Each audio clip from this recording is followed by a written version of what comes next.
आज हम लोग मैथ के मॉक टेस्ट का 1 बाय 1 सॉल्यूशन करने वाले हैं।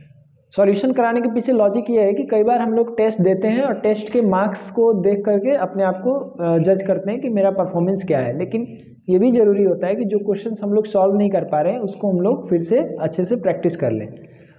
और क्योंकि एग्ज़ाम टाइम में बहुत ज़्यादा प्रेशर होता है स्टूडेंट्स के पास, कई बार उनको सॉल्यूशन मिल नहीं पाता है, तो इसलिए मैंने ये सोचा कि जो भी मॉक टेस्ट होगा उसका सॉल्यूशन अवेलेबल करा दें। खास करके मैथमेटिक्स एक टफ सब्जेक्ट के रूप में बच्चों के बीच में है, तो इसका मैं कर पाऊँ तो अच्छी बात है।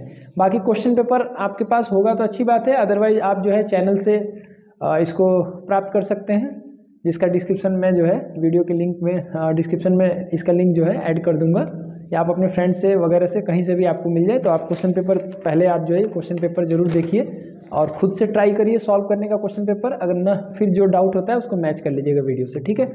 जिन लोगों ने टेस्ट दिया था वो भी अपनी इवेल्युएशन कर सकते हैं कि उनका परफॉर्मेंस कैसा रहा है, जिसका रिजल्ट से पहले वो देख सकते हैं क्या गलती की है क्या सही किया, ठीक है। तो चलिए तो 1 बाय 1 देखते हैं। क्वेश्चन पेपर जरूर होना चाहिए क्योंकि it is not possible to write all the questions on white board, so if you have that question paper in your hand then it will be very easier for me, ठीक है। तो सबसे पहला question है, ये जो series है हम आईसीएससी का मॉक टेस्ट था, आईसीएससी क्लास 10 का मॉक टेस्ट है, तो आईसीएससी क्लास 10 के मॉक टेस्ट का ये क्वेश्चन है, ठीक है। क्वेश्चन नंबर 1 से चल रहे हैं जिसमें एमसीक्यू होगा 20। 1 बाय 1 करते हैं। A shopkeeper in Delhi buys an article from wholesaler in Mumbai, if the rate of GST is 18% then the shopkeeper has to pay. तो ऑप्शन दिया हुआ है, देखो शॉपकीपर जो है दिल्ली का है, फर्स्ट क्वेश्चन है ये क्वेश्चन नंबर 1 का, और उसने सामान खरीदा कहाँ से? मुंबई से खरीदा है, ठीक है। अब यहाँ पूछा है कि रेट ऑफ जीएसटी जो है, रेट ऑफ जीएसटी दिया है, रेट ऑफ जीएसटी 18% है, 18% है। तो पूछ रहा है कि क्या पे करना पड़ेगा, 18% सीजीएसटी पे करना पड़ेगा कि 9% आईजीएसटी कि 18% एसजीएसटी कि 18% आईजीएसटी। देखो यहाँ सिंपल सा कॉन्सेप्ट है, ये दिल्ली अदर स्टेट हो गया, मुंबई अदर स्टेट हो गया, with in the state boundary नहीं हो रहा है, स्टेट बाउंड्री क्रॉस करके हो रहा है, ठीक है।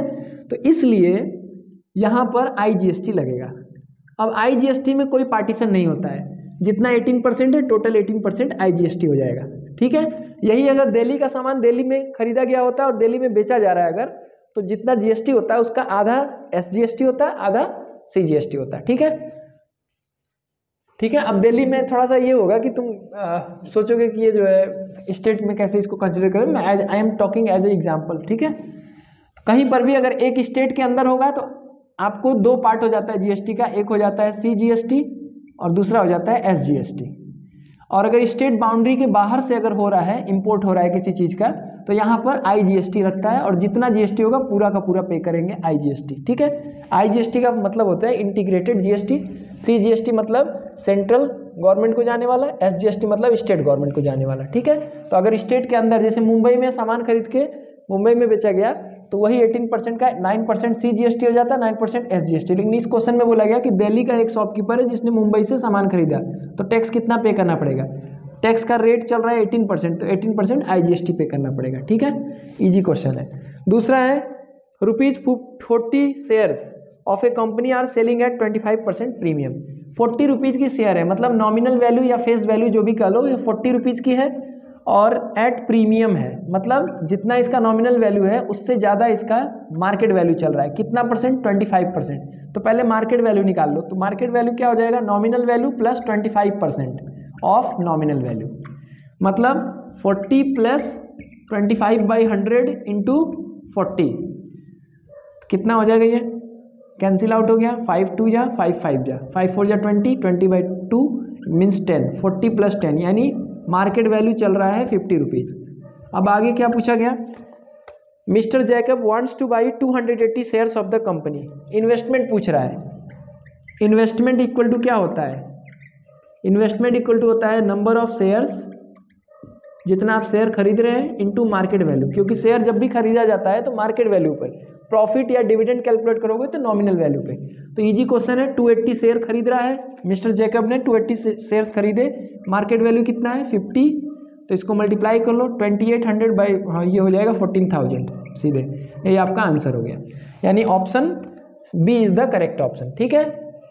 यहाँ एक ही कॉन्सेप्ट ध्यान रखना है कि एट प्रीमियम का मतलब प्रॉफिट पे, यानी जितना दाम होगा नॉमिनल वैल्यू होगा उससे 25% ज़्यादा। 25% मतलब सीधे सीधे 1/4 होता है, यानी 10 रुपये बढ़ा लो, 50 रुपये हो गए। ठीक है, चलो थर्ड क्वेश्चन पे चलते हैं।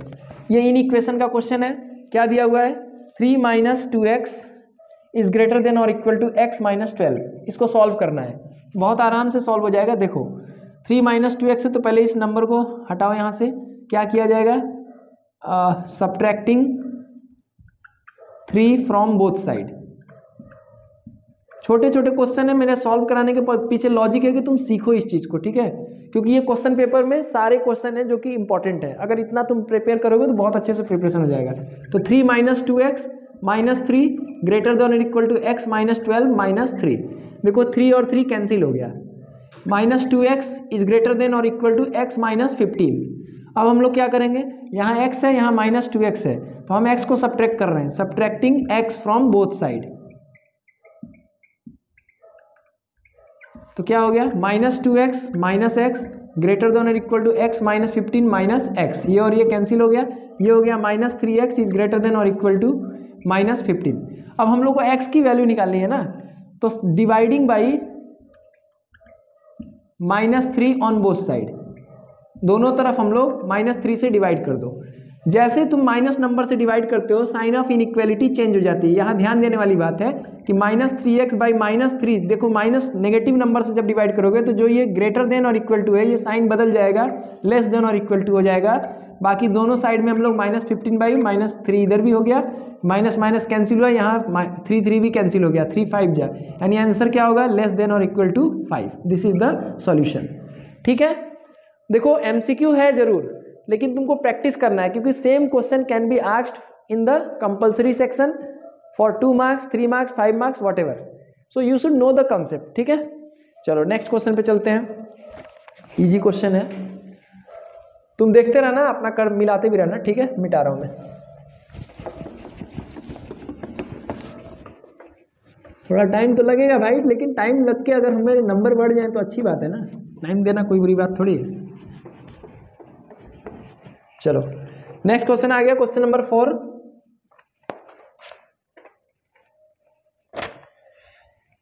One by two is the root of the equation x² plus kx minus 5/4।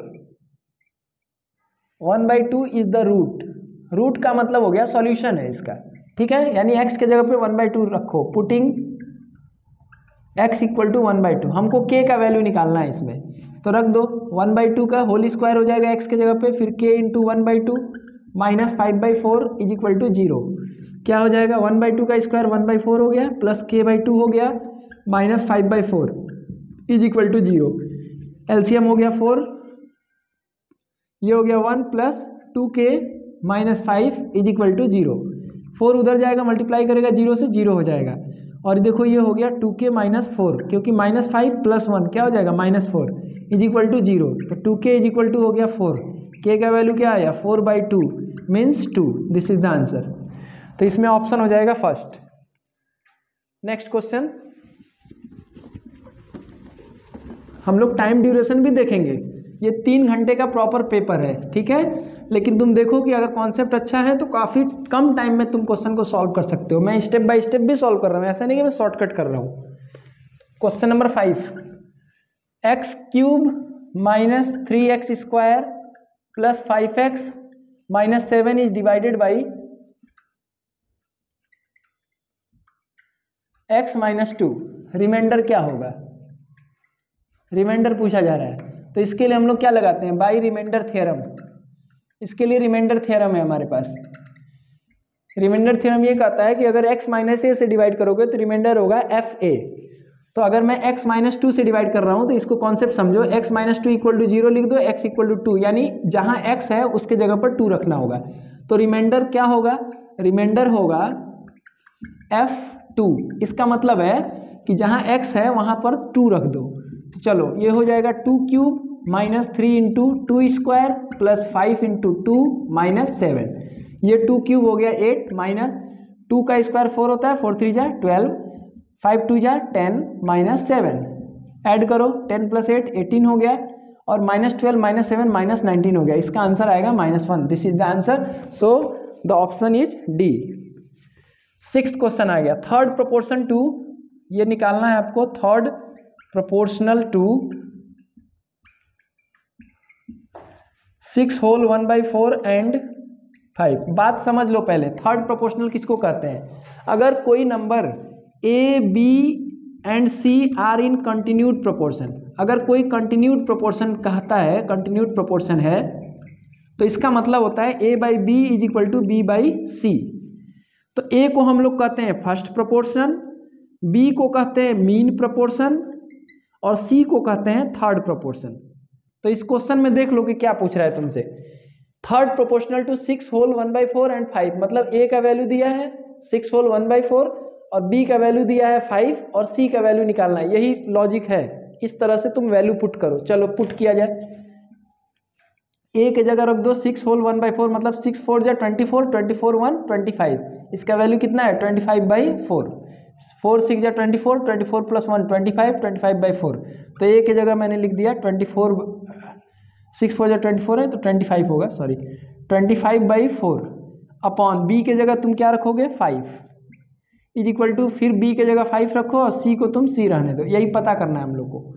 ये मल्टीप्लाई कर दो उधर, ये इधर मल्टीप्लाई करो, क्या हो जाएगा c into 25/4 is equal to 5 into 5। तो c का वैल्यू क्या होने वाला है, यहाँ देखो c इज इक्वल टू क्या हो जाएगा 5 5 जा 25, ये वाला 25 इधर से गया तो वहाँ डिवाइड हो जाएगा और 4 जो है वो ऊपर न्यूमरेटर में मल्टीप्लाई हो जाएगा, ये और ये कैंसिल हो गया, c का वैल्यू क्या आया 4, यानी थर्ड प्रोपोर्शन का आंसर क्या हो गया 4 हो गया। ठीक है भाई, तो देखो ये 6 क्वेश्चन अभी हो गए हम लोग के, आंसर इसका ऑप्शन होगा ए इज द करेक्ट ऑप्शन। ठीक है, नेक्स्ट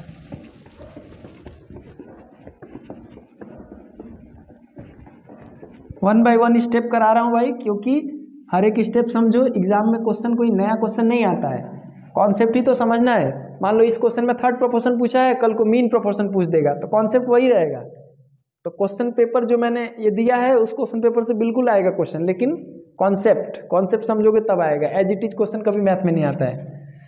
7 नंबर क्वेश्चन, इफ ये मैट्रिसेस का क्वेश्चन है, x प्लस 2y, यहाँ माइनस y है, ये 3x है और ये 4 है, इज इक्वल टू दिया हुआ है -4 3 6 4।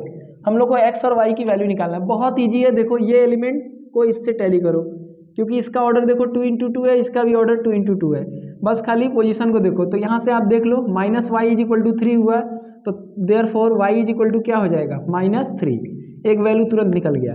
और x कहाँ से कंपेयर करोगे, देखो इसको देखो और इसको देखो, तो 3x इज इक्वल टू क्या हो गया 6, therefore x is equal to क्या हो जाएगा 6/3, मतलब हो गया 2। तो आंसर क्या होगा x is equal to 2 and y is equal to -3, this is the answer. यानी कौन सा ऑप्शन होगा, ऑप्शन बी। ठीक है ना। चलो 8 नंबर क्वेश्चन देखो,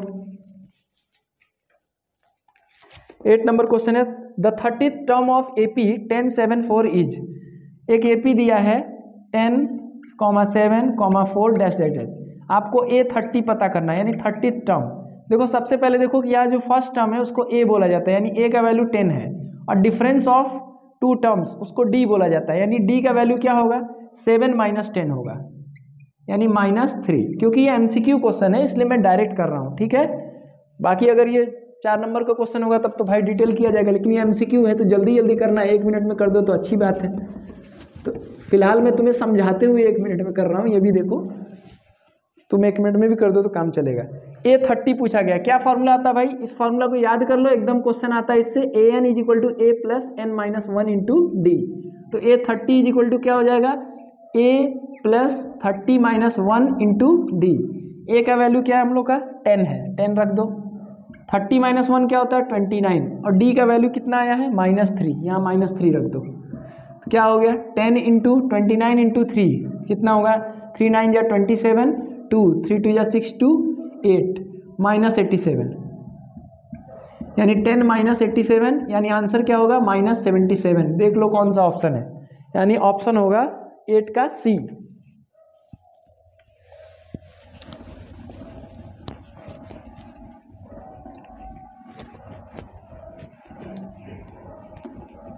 चलो अभी पहले इतना करो। 9 नंबर क्वेश्चन रिफ्लेक्शन का क्वेश्चन है, ग्राफ बेस्ड क्वेश्चन है।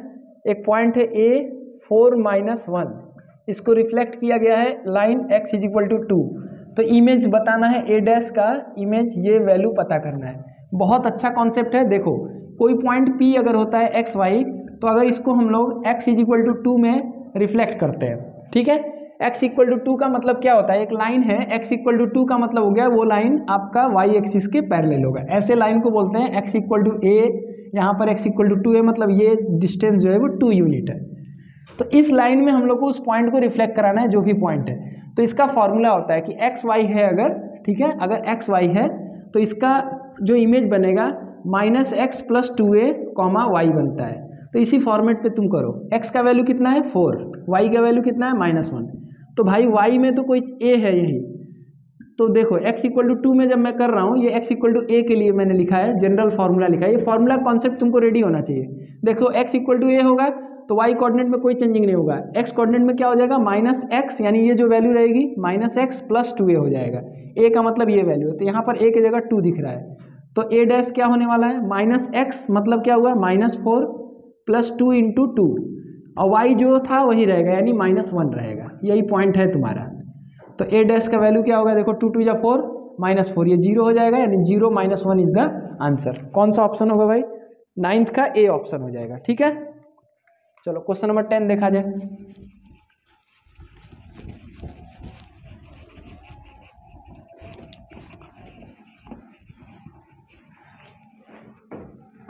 क्वेश्चन नंबर 10 है the coordinates of the point which divide the line segment joining the point. देखो बहुत अच्छा क्वेश्चन है, सेक्शन फार्मूला का। एक पॉइंट है मान लो 7 -6 है a, और दूसरा है b 3 -4। इसको एक पॉइंट है p जो डिवाइड कर रहा है किस रेशियो में, 1:2 इंटरनली। तो पूछ रहा है कि ये जो कोऑर्डिनेट होगा पॉइंट P का वो किस क्वाड्रेंट में होगा, फर्स्ट क्वाड्रेंट में, सेकंड क्वाड्रेंट में, थर्ड या फोर्थ में। तो पहले तो सॉल्व ही करोगे ना भाई। तो फॉर्मूला क्या होता है इसका, फॉर्मूला याद रखो, फॉर्मूला वही तुम्हारा स्पैनर है, रिंच पिलास के जैसा है। फॉर्मूला याद है तो मैथ खटाखट है। चलो x इक्वल टू क्या होगा, m1x2 plus m2x1 by m1 plus m2, ठीक है। और y का वैल्यू क्या होगा, m1y2 plus m2y1 by m1 plus m2, ठीक है। चलो x की वैल्यू रखो, निकालो।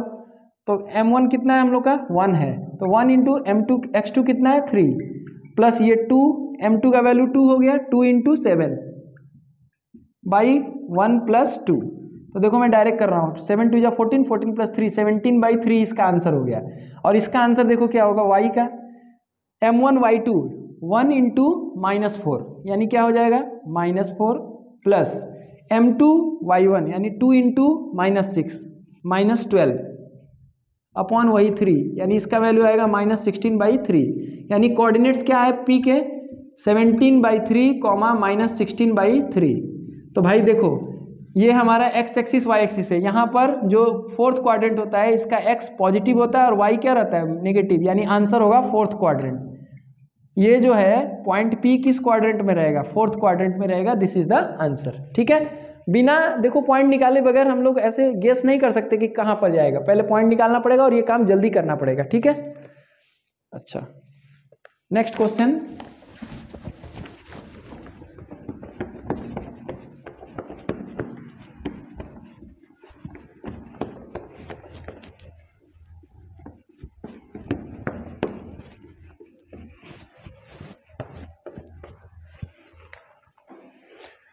Next is question number 11 of question 1 का 11th क्वेश्चन है। The slope of the line perpendicular to the line this. एक लाइन है देखो 2x plus 3y minus 7 equal to 0, इसके परपेंडिकुलर एक लाइन है, इसका स्लोप निकालना है हम लोग को। तो मान लो AB इसका नाम है और इसका नाम PQ रख दो। हम लोग को स्लोप ऑफ AB पहले निकालना है, स्लोप ऑफ AB। तो आपको पता है इक्वेशन क्या है AB का, इक्वेशन ऑफ AB क्या चल रहा है, 2x plus 3y minus 7 equal to 0। y वाले टर्म को इधर रहने दो, बाकी सब कुछ ले जाओ दूसरे साइड में। 3y इक्वल टू क्या लिखोगे -2x प्लस 7। अब y इक्वल टू क्या हो जाएगा -2x प्लस 7/3। तो y इक्वल टू सेपरेट कर दो, -2/3 इंटू एक्स प्लस 7/3। कंपेयर करो, comparing with y is equal to mx plus c। तो m का वैल्यू क्या आ गया -2/3। ये किसका स्लोप है, this is the slope of AB। अब स्लोप ऑफ परपेंडिकुलर लाइंस का रिलेशनशिप क्या होता है? स्लोप ऑफ परपेंडिकुलर लाइंस क्या होता है? m1 into m2 is equal to होता है -1। यानी अगर दो लाइन परपेंडिकुलर हैं, मान लो इसका स्लोप m1 है और इसका स्लोप m2 है, तो रिलेशन यही होगा m1 into m2 equal to -1। तो m1 का वैल्यू रख दो -2/3 into m2 is equal to -1। तो सॉल्व करो तो m2 इज इक्वल टू क्या हो गया? -1 इंटू 3/-2। ये और ये कैंसिल हो गया, m2 का वैल्यू क्या आ गया? 3/2। This is the answer. यानी कौन सा ऑप्शन होगा? 11th का C is the option, 3/2 is the option. ठीक है, यही आपका ऑप्शन हो जाएगा। नेक्स्ट,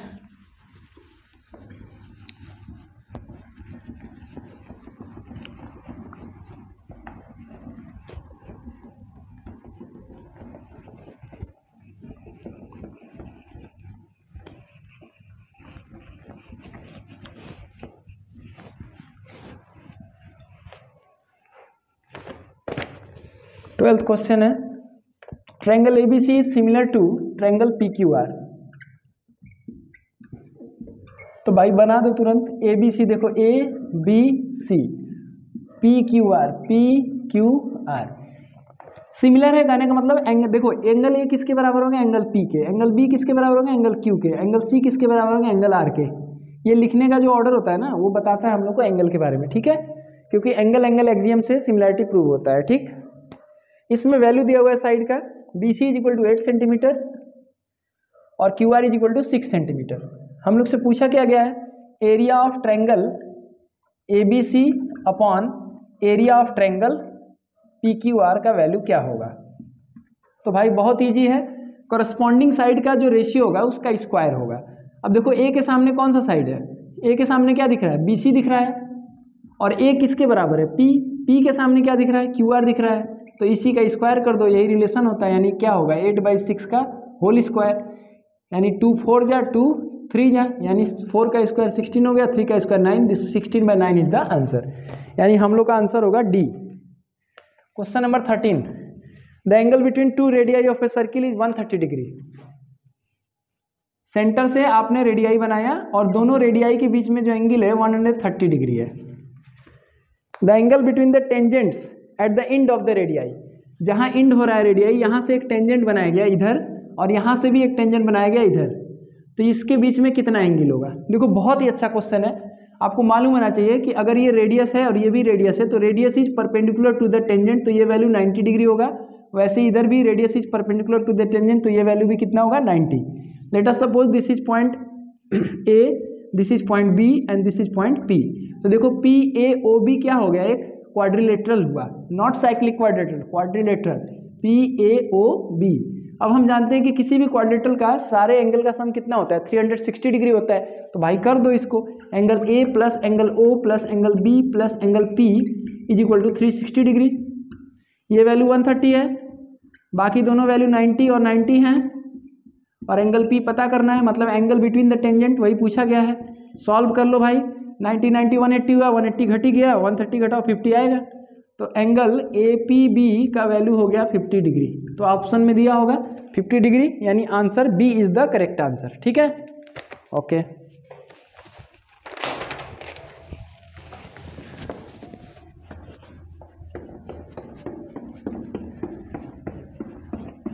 मैं घड़ी देख रहा था इसलिए कि मैं टाइम लिमिट को देख रहा हूँ कि मैं समझाते हुए कितना जल्दी आपको बता पा रहा हूँ, क्योंकि आप भी कॉन्सेप्ट को बनाओ अच्छे से। मैं चाहता हूँ कि आप अच्छे से अच्छा स्कोर करो, और सबसे अच्छी बात होती है कि अगर बार बार पढ़ोगे तो स्पीड बनता है आपका। क्वेश्चन नंबर 14 एक्चुअली 14 क्या है? If A cone and hemisphere and a cylinder. देखो कोन बना दो ऐसे, ठीक है, हेमिस्फीयर बनाओ और सिलेंडर बड़ा ही बनाना पड़ेगा। ठीक है, 3 बात करें, बहुत अच्छा क्वेश्चन है भाई। A cone, hemisphere and cylinder have equal bases and have same height. देखो सबका बेस कैसा है? सर्कुलर है। और इक्वल बेस का मतलब क्या हुआ?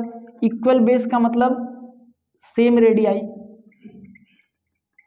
सेम रेडियस है ना, रेडियस सेम होगा तभी तो इक्वल है, क्योंकि आप जानते हो कि सरकमफ्रेंस इसका बेस जो होगा, बेस का एरिया क्या होगा, सर्कुलर है तो पाई आर स्क्वायर होगा, और सबका एरिया बराबर है, पाई का वैल्यू फिक्स है, तो जाहिर सी बात है रेडियस क्या होगा, सेम होगा। यानी इसका जितना रेडियस है उतना इसका रेडियस होगा, उतना ही इसका रेडियस होगा। आगे क्या बोला गया है, सेम बेस का मतलब क्या हो गया कि एरिया इक्वल है, सब सर्कुलर ही है, तो जाहिर सी बात है रेडियस इक्वल होगा। अब आगे क्या कहा गया, एंड सेम हाइट, तो इसका हाइट जितना है उतना ही हाइट इसका है उतना ही हाइट इसका है। अब देखो ये इंटरेस्टिंग फिगर है, क्योंकि इसके केस में जितना ये r है तो ये भी तो r ही होता है, तो इससे ये पता चल रहा है कि h इज इक्वल टू क्या होगा, r होगा। ये बात ध्यान देखना, कोई भी हेमिस्फीयर हो, ठीक है, तो हेमिस्फीयर में जितना उसका रेडियस है उतना ही उसका हाइट होगा, ठीक है। तो इस वजह से क्या है कि यहाँ r का जो वैल्यू होगा वही h का वैल्यू होगा। हेमिस्फीयर के केस में r और h का वैल्यू क्या होगा, सेम होगा, इसीलिए h is equal to r हो गया। हम लोग से क्या पूछा गया है, find the ratio of their volume, तो देखो इसका वॉल्यूम क्या होता है, कोन का volume of cone is to volume of hemisphere is to volume of cylinder. तो वॉल्यूम ऑफ कोन क्या होता है भाई, डायरेक्ट फॉर्मूला तो याद ही होना चाहिए, 1/3 पाई आर स्क्वायर एच। इसका क्या होता है हेमिस्फीयर का 2/3 पाई आर क्यूब, और इसका क्या होता है volume of cylinder pi r square h. अभी देखो मैंने क्या लिखा है, h is equal to r, तो बस एच की जगह आर लिख दो। यहाँ देखो पाई पाई पाई खत्म, तो क्या बचा, और एच की जगह आर लिखोगे तो क्या हो जाएगा, ये आर स्क्वायर इंटू आर मतलब आर क्यूब अपॉन 3, ये क्या हो जाएगा 2/3 आर क्यूब, और ये क्या हो जाएगा, यहाँ भी एच की जगह आर लिखोगे तो क्या हो जाएगा आर क्यूब। अब आर क्यूब खत्म हो गया, क्या आया 1/3 is to 2/3 is to 1, multiplying by 3, सबको 3 से मल्टीप्लाई करो, इसको जब 3 से मल्टीप्लाई करोगे तो 1/3 इंटू 3 होगा, ये 2/3 इंटू 3 होगा, और ये क्या होगा 1 इंटू 3। देखो ये कैंसिल हो गए, फाइनल आंसर क्या आया 1:2:3। This is the answer, and this is very important and very conceptual question, ठीक है ना। अच्छा, next question 15 number question trigonometry से है। देखो ये डायरेक्ट फॉर्मूला बेस्ड क्वेश्चन है, बहुत अच्छा क्वेश्चन है, बिना वैल्यू का कॉन्सेप्ट चेक होगा इससे। ऐसा मत सोचना कि ये क्वेश्चन ऑब्जेक्टिव में है तो हमेशा ऑब्जेक्टिव में रहेगा, कभी कभी यही सेम क्वेश्चन वैल्यू दे करके 4 मार्क्स के लिए पूछे जा सकते हैं, 3 मार्क्स के लिए पूछे जा सकते हैं, तो तुमको कॉन्सेप्ट प्रिपेयर करना है। इससे नहीं मतलब है कि एमसीक्यू में आया कहाँ आया। 15 इसका वैल्यू बताना है, cos A plus sine A whole square plus cos A minus sine A whole square, A plus B whole square A minus B whole square. Algebra use करो, मैंने ट्रिग्नोमेट्री का वीडियो आपको पढ़ाया था, उसमें आपने देखा था कि कैसे यूज करना है। A plus B whole square क्या होता है, A square plus B square plus 2a into B, यानी cos A into sine A, और इसका वैल्यू मैं नीचे लिख दे रहा हूँ, क्या हो जाएगा कॉस स्क्वायर है प्लस साइन स्क्वायर है minus 2 cos A into sine ए। कोई दम नहीं है क्वेश्चन में भाई, देखो ये और ये उड़ गया, cos square plus sine square क्या होता है 1, ये भी 1 हो जाएगा, तो इसका वैल्यू होगा 1 + 1, यानी आंसर इज द 2, यानी कौन सा ऑप्शन होगा, D is the correct option. Next question, question number 2 आ गए हम लोग। क्वेश्चन नंबर 1 में 15 एमसीक्यू थे, 15 एमसीक्यू हम लोगों ने 15-20 मिनट में कर लिया होगा, ठीक है। So we are solving in about minute, and I am also explaining the answers. ऐसा नहीं कि बस मैं आंसर बता रहा हूँ। क्वेश्चन है इसमें, सो दैट 2x प्लस, पहला इसमें 2 पार्ट है, पहला आपको शो करना है 2x + 7 is a factor of 2x³ + 5x² - 11x - 14, पहला पार्ट है। तो by factor theorem, factor theorem क्या कहता है, by factor theorem if 2x + 7 is a factor, अगर 2x + 7 फैक्टर है, देन देखो 2x + 7 = 0 लिखो, 2x का वैल्यू क्या होगा -7, x का वैल्यू क्या होगा -7/2, तो then f - 7/2 must be equal to क्या 0। अगर मैं कह रहा हूँ कि 2x + 7 एक फैक्टर है इस पॉलिनोमियल का, तो मैं अगर x के जगह ये वैल्यू रख दूँ -7/2, तो इसका फाइनल रिजल्ट क्या आना चाहिए, 0 आना चाहिए। तो चलो रख के देखते हैं। Now f -7/2 is equal to, हम देखें तो क्या हो रहा है, 2 into -7/2 whole cube plus 5 into -7/2 whole square minus 11 into -7/2 -14। हम लोग चेक करेंगे तो देखो भाई 7 का क्यूब क्या होगा, 7 7 जा 49 और 49 इंटू 7 कर लो 243 आएगा 343 एक्चुअली। तो ये हो जाएगा 343, नेगेटिव है साइन तो नेगेटिव ही रहेगा क्योंकि ऑड पावर है, तो -343 होगा इसका रिजल्ट। ये 2 रहेगा और 2 का क्यूब 8 होता है, तो 2 इंटू -343/8 प्लस यहाँ क्या हो जाएगा, नेगेटिव पर अगर इवन पावर है तो ये पॉजिटिव साइन में चेंज हो जाएगा, ये 49 हो जाएगा 5 इंटू 49/4 और ये माइनस माइनस प्लस हो जाएगा 77/2 -14। देखो ये कट जाएगा 4 टाइम्स, एलसीएम हम लोग लेंगे 4, ये हो गया -343 प्लस 49 इंटू 5, 5 9 जा 45 4, ये 245 आ गया और ये हो गया 77 इंटू 2 कर लो कितना हो जाएगा 154 माइनस 14 4 जा 56। सब कैलकुलेट करके देखना पड़ेगा। चलो मैं जोड़ जोड़ के देख लेता हूँ भाई। यहाँ पर देखो 245 प्लस 154 जोड़ो कितना आ रहा है 549 549 399 आ रहा है और 343 में जोड़ो 56 कितना आ रहा है 99399। मतलब ये ओवरऑल क्या आने वाला है 0/4 आने वाला है, मतलब क्या आने वाला है 0। Hence 2x + 7 is a factor of the polynomial. ठीक है, यही सिंपल सा स्टेप है। देखो आपको क्या करना है, जो फैक्टर प्रूव करना है 2x + 7 को फैक्टर प्रूव करना है, तो सिंपली मैंने रफ किया 2x + 7 = 0, तो x का वैल्यू आएगा -7/2। फैक्टर थ्योरम क्या कहता है कि अगर ये फैक्टर होगा तो जब हम इससे डिवाइड करेंगे तो रिमाइंडर क्या आना चाहिए 0 आना चाहिए। तो रिमाइंडर कैसे निकालते हैं, यही x का वैल्यू यहाँ पे रख देते हैं, यानी f -7/2 रखेंगे। अगर 0 आ गया तो इसका मतलब ये फैक्टर है, 0 नहीं आता तो हम कहते हैं it is not a factor. By factor theorem if मतलब अगर ये फैक्टर है तो ये रिमाइंडर जो मैं निकालूंगा इसका वैल्यू क्या आएगा 0, और आया भी है 0, hence we can say that it is a factor. ठीक है, आंसर में आपको अच्छे से लिखना है, इसीलिए मैं एक्सप्लेन कर रहा हूँ। जल्दीबाजी में करने का कोई मतलब नहीं है। आप अगर एक क्वेश्चन को अच्छे से पढ़ते हो तो 10 क्वेश्चन अपने आप तैयार होता है, ये बात अच्छे से पता होना चाहिए। तो कॉन्सेप्ट जानना बहुत ज़रूरी होता है किसी भी चीज़ का। और ये 3 घंटे का पेपर है भाई, 3 घंटे का पेपर है, याद रहे आपको। अब आपको फैक्टराइज भी करना है, तो इसके लिए अगला इसके बाद का स्टेप क्या है, हम डिवाइड करेंगे इसको 2x + 7 से। किसको डिवाइड करना है 2x³ + 5x² -11x -14, इससे हम लोग डिवाइड करने जा रहे हैं। देखो कैसे डिवाइड करना है, कई बच्चों को यहाँ डाउट होता है।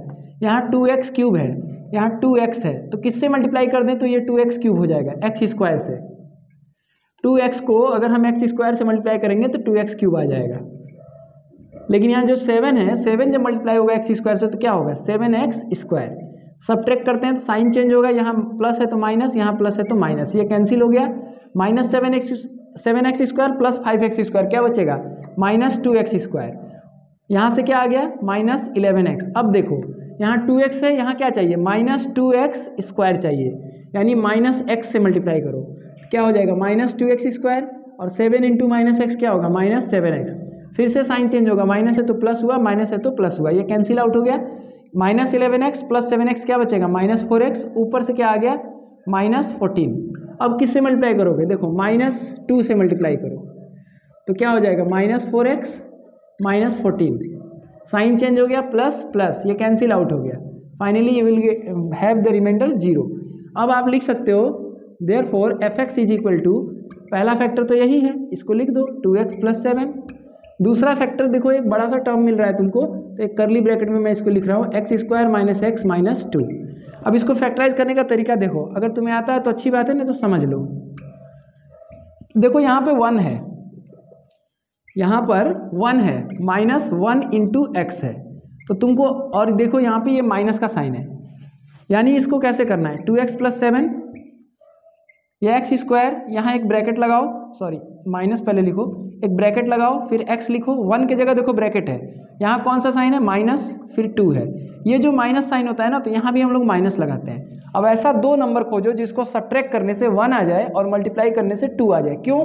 क्योंकि 2 × 1 2 आ रहा है और यहाँ 1 चाहिए हम लोग को सब्ट्रैक्ट करके। ऐसा 2 नंबर खोजो जिसको सब्ट्रैक्ट करने से 1 आ जाए और मल्टीप्लाई करने से 2, तो 2 × 1 तो क्या हो गया 2x + 7 और ये हो गया x²। यहाँ मल्टीप्लाई करो, ये हो जाएगा। अगर दिक्कत होती है तो यहाँ जो x लिखा गया ना, अगर तुमको डाउट हो तो तुम आगे लिख लो इसको, कोई दिक्कत नहीं है। वही बात है, 1 × x लिखूँ या x × 1 लिखूँ, बात तो वही है ना, कोई दिक्कत नहीं। अगर किसी बच्चों को मल्टीप्लाई करने में दिक्कत होती है तो x को आगे लिख लो और जो 1 का वैल्यू लगा रहे हो उसको 2 - 1 बाद में लिख दो। तो देखो -2x हो गया और माइनस माइनस क्या हो गया, प्लस, ये हो गया।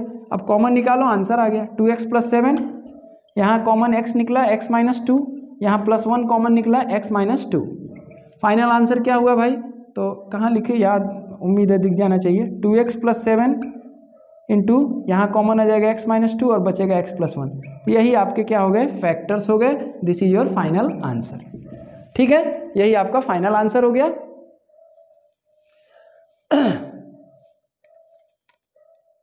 तो इस तरह से ये क्वेश्चन हो गया आपका, क्वेश्चन नंबर 2 का थर्ड हो गया। ठीक है, अब हम लोग देखते हैं question number 4।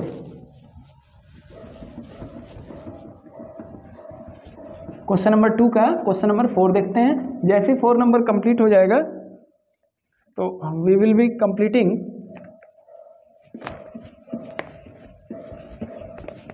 28 marks of the question paper. ठीक है, चलो 4th क्वेश्चन देखा जाए। क्या है, बहुत अच्छा है। Find the value of, sorry अभी तो मैंने पहले ही क्वेश्चन किया, सॉरी दूसरा क्वेश्चन में करना है। इन इक्वेशन का क्वेश्चन है, इन इक्वेशन का क्वेश्चन है।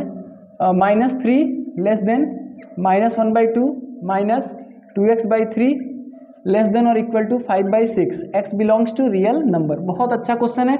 देखो करने को तो मैं डायरेक्ट भी कर सकता हूँ, लेकिन बहुत सारे बच्चे मीडियोकर होते हैं और मेरा सबसे इम्पोर्टेंट जो उद्देश्य है ये वीडियो बनाने का उन्हीं बच्चों के लिए है कि जो बच्चे पढ़ाई को बहुत हार्ड मानते हैं। तो मैं प्रयास करूंगा कि इजी से इजी मेथड से क्वेश्चन को सॉल्व करूं। तो पहले मैं ये दोनों टर्म को लूँगा। तो -3 लेस देन -1/2 माइनस 2x/3। देखो यहाँ पर ये हो गया -3/1 और ये हो गया, इसका एलसीएम ले लो 6 हो गया, ये मल्टीप्लाई होगा -1 × 3 -3 हो गया और 2 × 2 = 4 यानी -4x। अब हम क्या करेंगे, multiplying by 6, multiplying by 6 on both side. कुछ बच्चे इन इक्वेशन को इक्वेशन के मेथड से करते हैं। तो भाई सोचो तुम, इन इक्वेशन अलग चैप्टर क्यों बनाया गया? अगर वही मेथड हम लोग को यूज करना होता तो जाहिर सी बात है कि ये अलग चैप्टर क्यों बनाया गया, क्योंकि इसका कॉन्सेप्ट अलग है। तो कभी भी ऐसा नहीं कि आप इक्वेशन वाले की तरह इधर का चीज़ उधर ले जाएं, उधर का चीज़, ऐसा नहीं है। आप मल्टीप्लाई करो, डिवाइड करो, सब्ट्रैक्ट करो, ऐड करो, ऐसे करना है क्वेश्चन को। तो चलो देखो मल्टीप्लाई करते हैं तो क्या हो जाएगा, -3 × 6 लेस देन, ये वाले टर्म को ब्रैकेट में लिखना है क्योंकि माइनस में है ना, अपॉन 6 × 6। देखो 6 कैंसिल हो गया, ये क्या हो गया -18 लेस देन -3 - 4x। तो यहाँ से सॉल्व किया जाए, हम लोग ये टर्म -3 को हटाने के लिए ऐड करेंगे, एडिंग 3 ऑन बोथ साइड। क्या हो जाएगा, -18 + 3 लेस देन, ठीक है, ये हो गया -3 + 3 - 4x। देखो ये कैंसिल आउट हो गया, यहाँ बच गया -15 और ये हो गया -4x। अब हम लोग को x की वैल्यू निकालने के लिए ना -4 से इसको डिवाइड करना पड़ेगा। और जैसे मैं -4 से डिवाइड करूँगा ना, -4 से जब मैं डिवाइड करूँगा तो साइन ऑफ इनइक्वालिटी चेंज हो जाएगा। Dividing by -4 on both sides, तो क्या हो जाएगा हमारा, -15/-4। देखो साइन ऑफ इनइक्वालिटी चेंज होगा, ये ऐसे हो गया और ये हो गया -4x/-4। देखो यहाँ ध्यान देने वाली बात है, ये लेस देन था, अभी क्या हो गया, ग्रेटर देन, कैंसिल आउट हो गया और ये कैंसिल आउट हो गया। यानी अब ये x की वैल्यू जो हो गई ना 15/4 से कम हो गई x की वैल्यू। पहला बात आपको पता चला। दूसरा चीज़ हम लोग बाकी अब इसको और इसको लेके सॉल्व करो, तो 1/2 - 2x/3 इज लेस देन और इक्वल टू 5/6। एलसीएम हो गया 6, ये हो गया 3 माइनस है तो -3 - 4x लेस देन और equal to 5/6 multiplying by 6 on both side, क्या हो जाएगा -3 minus 4x upon 6 into 6 less than और इक्वल टू 5/6 इंटू 6, ये और ये कैंसिल हो गया, ये और ये कैंसिल, तो -3 माइनस 4x लेस देन और इक्वल टू 5 हो गया। अब यहाँ भी हम लोग को x चाहिए तो पहले एडिंग 3 करो, एडिंग 3 तो क्या हो जाएगा -3 plus 3 minus 4x less than और इक्वल टू 5 प्लस 3, ये कैंसिल आउट हो गया, -4x लेस देन और इक्वल टू 8।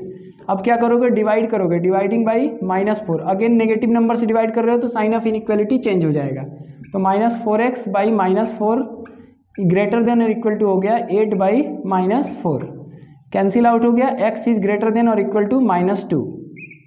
ठीक है, अब देखो दोनों को कंपेयर करोगे ना तो दो बातें आ रही है, मैं यहाँ मिटा के लिख दे रहा हूँ, दो बातें आ रही है, क्या आ रही है, एक पहला पॉइंट आया है 15/4 से छोटा है x, दूसरा पॉइंट आया है -2 से बड़ा है x, बड़ा है या बराबर है, कैसे हम लोग इसको लिखते हैं, तो 15/4 को इधर लिख दो, इससे छोटा है x और -2 से बड़ा है या इसके बराबर है, मतलब x ऐसे लिख दो, फाइनल इक्वेशन यही बना। अब इसको हम लोग को नंबर लाइन पे प्लॉट भी करना है, ये ध्यान रहे कि इसको नंबर लाइन पे प्लॉट भी करना है, और ये रियल नंबर है, x belongs to real number, real number मतलब जो भी नंबर दो नंबर के बीच में होंगे ना सब पॉसिबल होंगे इसमें, ऐसा नहीं है कि इसमें डॉट लगाओगे, पूरा लाइन तुम ड्रॉ करोगे, ठीक है। तो देखो कहाँ से कहाँ के बीच में, ये आपका 0 हो गया मान लो, ये हो गया -1 -2, इसको एक्चुअली डॉट से रखना चाहिए, ऐसे गोला बनाना चाहिए, इसको क्या लिख सकते हो, 4 3 या 12 होता है ना, ये सॉल्व तो कर ही दिया हूँ, -2 लेस देन और equal to x less than 4 3 या 12 होल 3 होल 3/4, यानी 3 से थोड़ा ज़्यादा ही है, ये 0 है, ये -1, ये -2, ये 1 है, ये 2 है, ये 3 है और ये 4 है। 4 में हम लोग 4 पार्ट करेंगे, 1 2 3 4, तो 3/4 मतलब यहाँ तक आओगे, ये जो वैल्यू है ना ये 3 होल 3/4 है, तो इसको आपको डार्क नहीं करना है और -2 से डार्क करना शुरू करना है, यहाँ डार्क करोगे -2 पे डार्क करोगे, ध्यान देना, और यहाँ से डार्क करते हुए जाओगे और कहाँ तक जाओगे, इसको डार्क नहीं करना है, ध्यान रहे, अगर इसको डार्क कर दिया तो गलत हो जाएगा, क्योंकि ये लेस देन लिखा हुआ है, लेस देन और इक्वल टू नहीं लिखा हुआ है, ये पूरा डार्क कर दोगे, ठीक है, ये जो होगा तुम्हारा आंसर हो गया इसका, ठीक है भाई। चलो अब नेक्स्ट क्वेश्चन चलते हैं, थर्ड क्वेश्चन, इसी में क्वेश्चन नंबर 2 का थर्ड क्वेश्चन, अभी 28 नहीं हुआ भाई, 28 पे थोड़ा ब्रेक ले लिया जाएगा, 28 करा दें, 28 मार्क्स का। Question number 3 of question number 2, question number 2 में question number 3, x² - 2kx + 7k - 12 = 0, हम लोग को क्या पता करना है, find the value of k for which the following quadratic equation है equal and real root, equal और रियल रूट है, इसके लिए आप k का वैल्यू पता करो। देखो ये क्वाड्रेटिक इक्वेशन है, इसको हम पहले इस फॉर्म में लिखें, x² + -2k × x + 7k - 12 = 0। अब इसको कंपेयर करो, कंपेयरिंग विथ, इसको 1 लिख दो यहाँ पे, ax² + bx + c = 0, तो a का वैल्यू क्या आ गया 1, b का क्या आ गया -2k और c का क्या आ गया 7k - 12। पहला काम यही होता है, देखो अभी क्वेश्चन सॉल्व नहीं किए हैं, पहले इसके फॉर्मेट पे गए हैं हम। Now for equal and real roots d = होता है 0 और d का वैल्यू क्या होता है b² - 4ac, तो b² - 4ac = 0 होगा, ठीक है।